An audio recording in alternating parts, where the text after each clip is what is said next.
Hey guys, this is Moonwalker Tanya from the MJ Innocent podcast. I'm here on StreamYard with Dominic and Justice. Say hi, guys. Hello. Hello.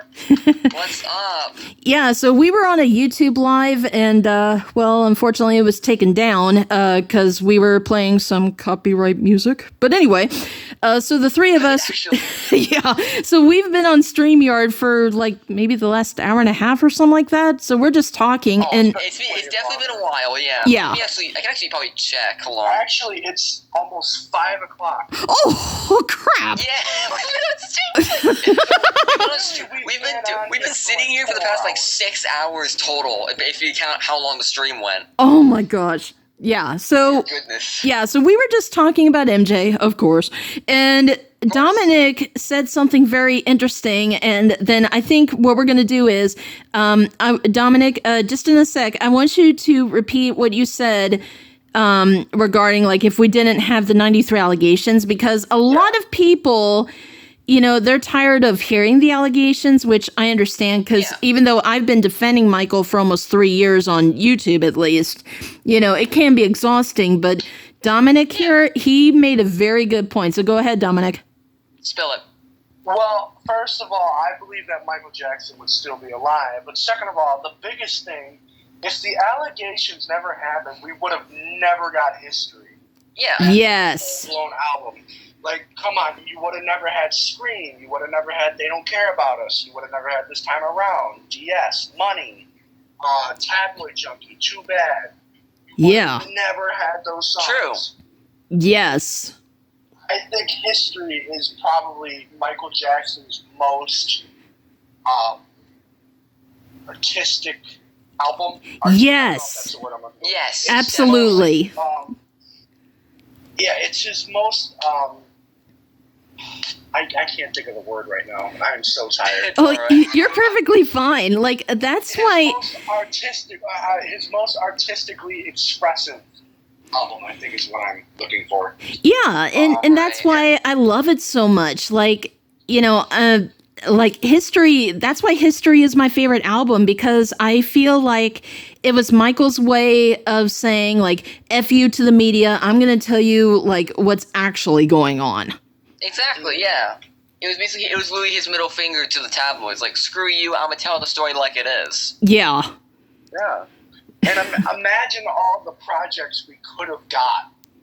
Exactly. Yes. Wouldn't have if he would have stayed in America in the early 2000s. Imagine all the things we could have got from Michael that we never got.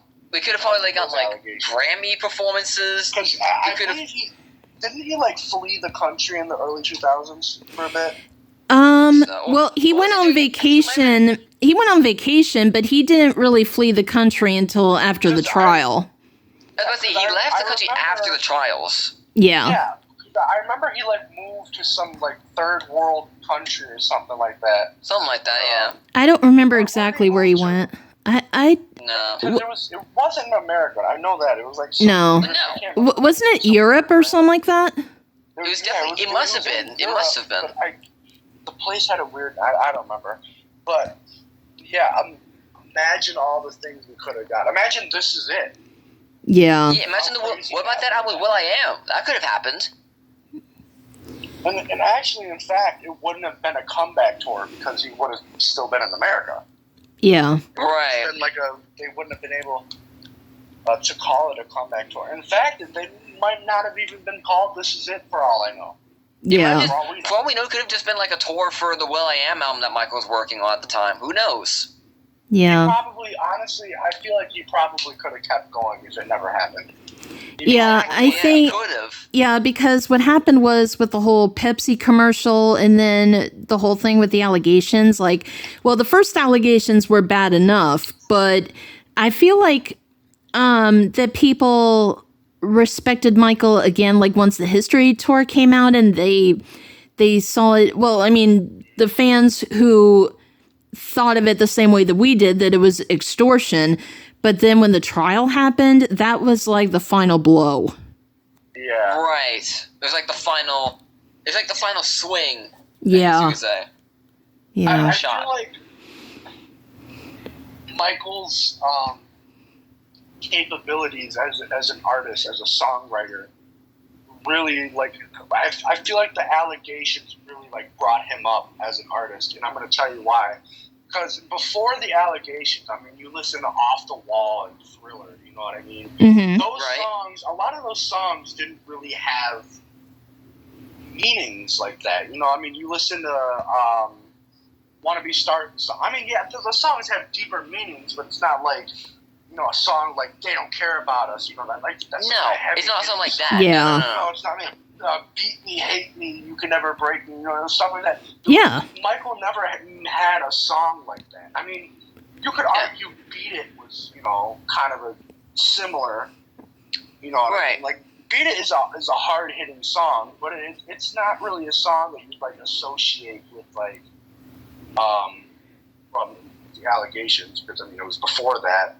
But like Beat It just like sounds like a story, a song. You know what I mean? It's just a story.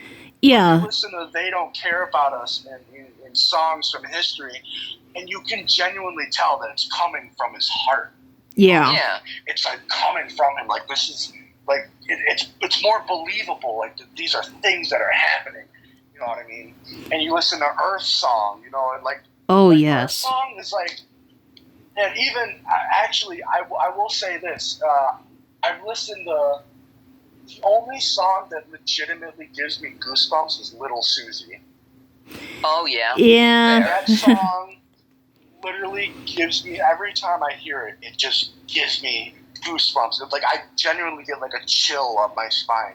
No other song has ever done that.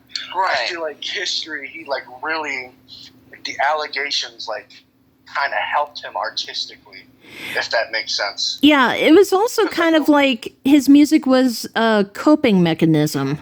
Yeah, like the way he told, he like gave you those stories, he genuinely felt it, you know what I mean?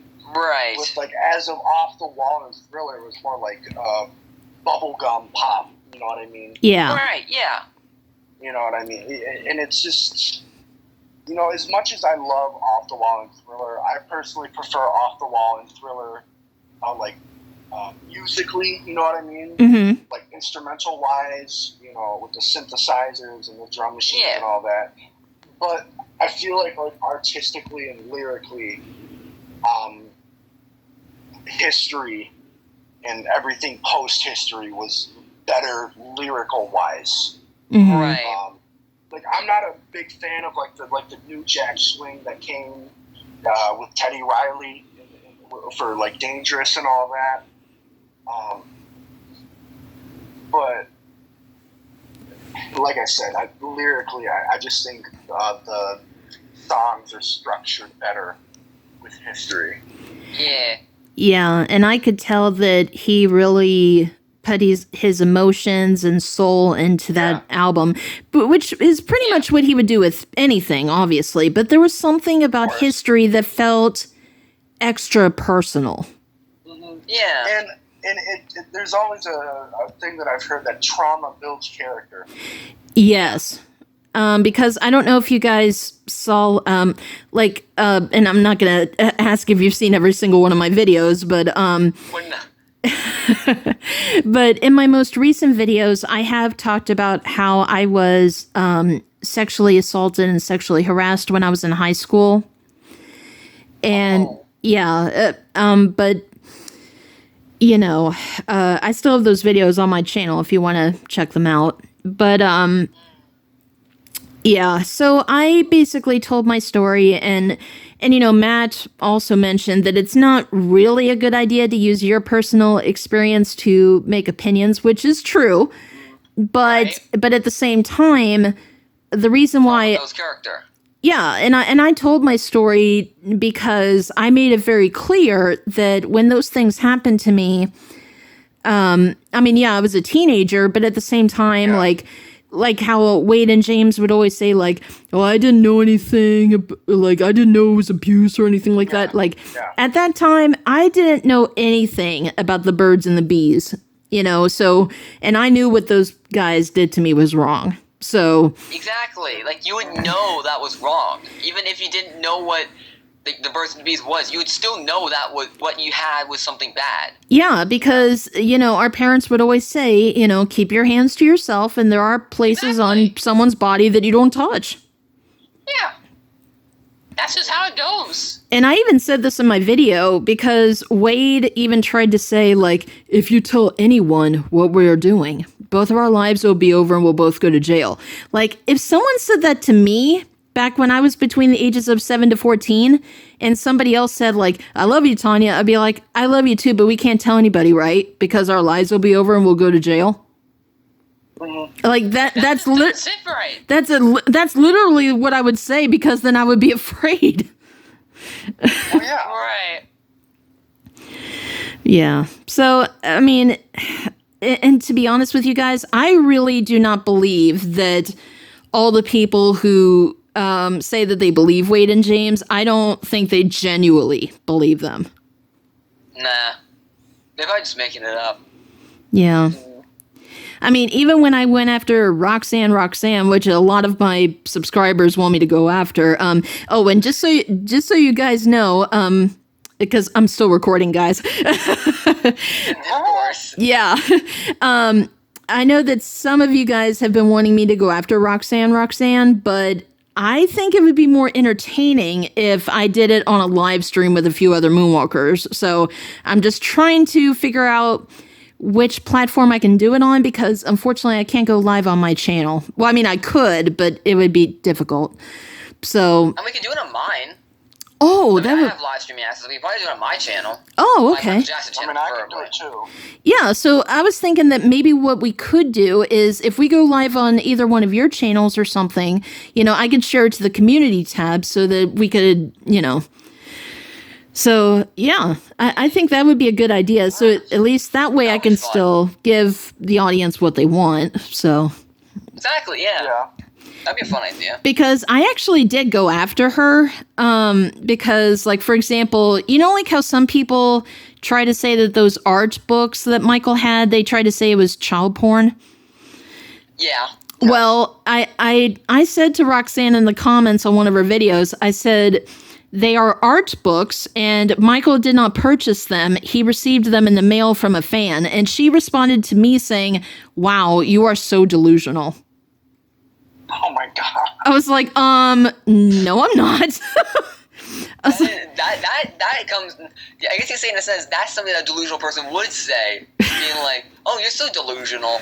Yeah. I'm like, no, you're just, and I responded to her saying, no, you're describing yourself. True. Yeah, don't mess with Moonwalker Tanya. Don't fuck with any of the three of us. Yeah. Yeah. I can't even English. No comment. No comment. No comment.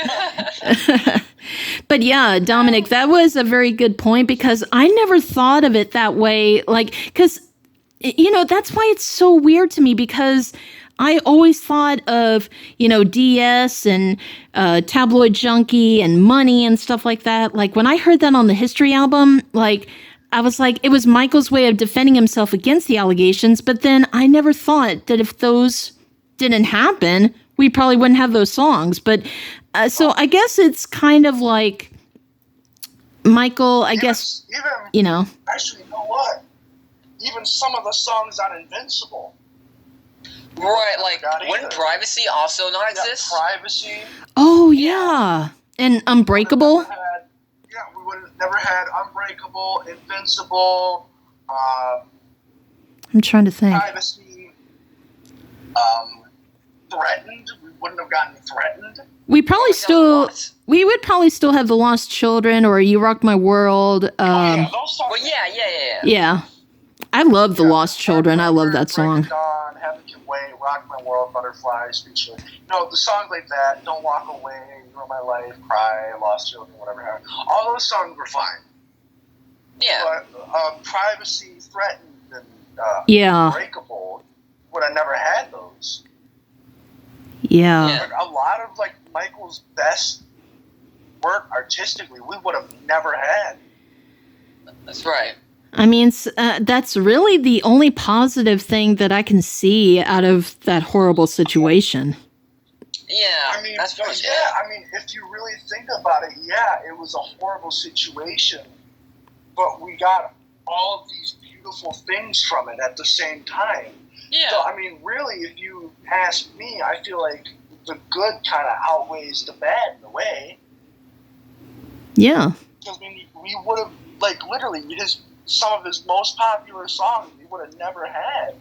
Exactly. Yeah. Yeah. One of my favorite songs, like for example, one of my favorite songs is, like you say, is "Unbreakable." If the allegations never happened, that song would have never existed. Yeah, he probably wouldn't even be regarded as famous as as we all think of him today. Yeah, We probably Yeah. would have never had that. I mean, he still would have been famous because of Thriller, Well, but I think the yeah. other songs yeah, did of help. course. Yes. Yeah. But he wouldn't be like as big as he became yeah. after all that But stuff. I feel Yeah. like if that happened, he'd only be known for Thriller, Yeah, or Off the Wall or something. Yeah, you'd only be known for those. Yeah. Like, he would only be known for the guy who did Off the Wall and Thriller. Yeah. Nobody would ever mention, and the guy who did Bad. Like those are, I feel like Off the Wall, Thriller, and Bad are like the holy trinity. Right, the perfect trilogy. Yeah. Yeah. And then I feel like Dangerous was kind of like the last time you really saw, that era of Michael Jackson, that like bubblegum pop kind of. Right before shit got serious. Yeah. Dangerous was like the transitional period. You know what I mean? Yeah. You still had Yeah. those bubblegum pop lyrics, but you had like those meaner beats of like the 90s. You know what I mean? And even you have like freaking "Why You Want to Trip on Me" for like that. To me, I view that as like a transition to what history became. Yeah. Why You Want to Trip on Me? I feel like Dangerous was kind of more of a experimental thing. Going into the 90s. Yeah. Because I mean, Dangerous came out in 1991. You know what I mean? It was like basically the beginning of the 90s. Yeah, and I feel like by that time, I feel like Dangerous sounds a little, I don't want to say outdated, but I feel like it doesn't match a lot of the music from the 90s because it was mostly recorded in the late 80s. It was recorded 88, 89, 90, Mm-hmm. Yeah. At that point, music still, it was transitioning, but it was still like not, it wasn't that 90s sound. But you go back and listen to Thriller, right? A lot of the songs from Thriller, you can associate songs from Thriller to other 80s songs. Like you can put them together and they'll fit in with each other. But like, you listen to music from Dangerous and you listen to other 90s songs, it really just doesn't fit in as well.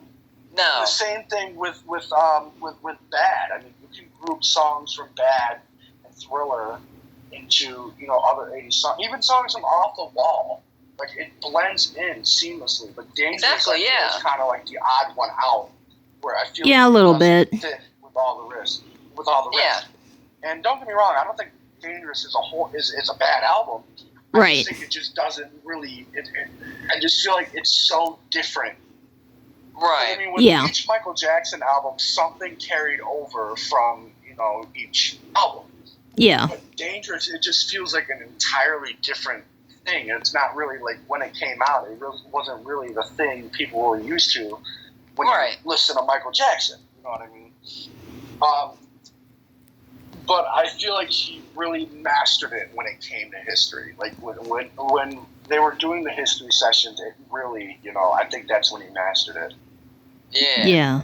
And I also think that's why Blood on the Dance Floor wasn't as popular, because most of those songs were written during the Dangerous sessions. Right, like they were before the history Invincible kind of tracks, where it was more Blood like on the serious. Dance Floor was literally supposed to be for Dangerous. Yeah, and you can tell, because when you listen to it, it sounds like it. Yeah. It even has that same New Jack Swing sound as Dangerous did. So it was literally a song for Dangerous. Yeah. But I feel like the song, people don't really talk about it, Morphine. Morphine is such an amazing song. I heard it once, but I can't listen to it anymore because I became very emotional. It's literally my favorite. It is an emotional song. Yeah. Tanya, Well, yeah. I really suggest that you, like, after we are done with this, go listen to Morphine, because it really is. Yeah, I think I'll give it amazing another song. try. Yeah. It's interesting because Like- that's my favorite song off that entire like album. That's my favorite song I off of agree. it. And I like Blood on the Dance Floor, don't get me wrong, But yeah, but Morphine just is stronger and better. Yeah. It's a stronger, it's really good. And I mean, like I said, Michael Jackson's lyrics did get better over time, you know. Yeah. Yeah. Off the Wall to Thriller were kind of similar. Bad, still kind of similar. I feel like post Bad is when he started like figuring out like his writing style. Mm-hmm. But then, like I said, when the allegations came and the history sessions were coming around, that's when he really mastered it. Yeah. Yeah. But yeah, I mean, that's kind of my take on the whole thing. Yeah, and I can't believe I never thought of it that way, because it's so weird, because you think about all these songs on the History album that he made to defend himself, but then you just don't think, well, if the allegations didn't happen, even though it would actually be a good thing, we would also be losing a lot of amazing songs that Michael wrote. But to be fair, though, he would probably still make Tabloid Junkie. Well, yeah, because I mean that's just about like just tabloids Well, in general. It's Yeah. fine. Junkie you probably still have. Yeah. But we probably wouldn't have DS or Money. I'm trying Yeah. to... Scream. Yeah, they don't care about us. Yeah. Well, actually... we wouldn't have that stuff. Well, actually, wait a minute. What if... Well, because that whole thing with Sony, maybe he would have created it based on that, too. I mean, maybe. Yeah. It probably just would have been later. Yeah, it probably been maybe during like the 2000s, late 90s, maybe. I don't know. Yeah. Yes. Yeah. Sony wanted him out. Yeah. The reason why the Sony wanted him out because he was a black man and he had too much power. That's the reason why Sony wanted him out. Mm-hmm. Right. Because they are racist. He's a black man that has way too much power. And I mean, didn't he own like 50% of Sony? By that Yes. point? I Mm-hmm. think so, yeah. Like, he literally owned half of Sony, Yeah. and they didn't want that. They didn't want that. Yeah, it was the same thing with the Beatles catalog, and then Paul McCarthy, they wanted that he... back. Yeah, he tried to make it sound like that Michael stole it from him, and I'm like, Paul, you're leaving out the part that Michael came to you and said, And you said you didn't care. yeah, you didn't want to buy it, so Michael said, well, I'm going to buy it, and then, yeah, I don't really care. Just do whatever you want with it. Like, that catalog is like worth the most money or something like that. Right. It's worth so much money they couldn't afford to lose it. Like, they needed it back. yeah, Yeah, it's a crazy situation, but at the end of the day, it happened. You can't change it. yeah, But let's just all be thankful that he was here and we were able to get these songs. That's right. That's right. yeah. It's really all Very there is. wise words, Dominic. Why, thank you, my good man. Okay, guys. So, I'm going to stay on StreamYard with these guys, but I think I'm going to end this episode because this was amazing. We'll definitely have to do more episodes like this somehow. But yeah. So to my viewers, I hope you enjoyed this episode and this discussion, and I will see you in the comments. Love you.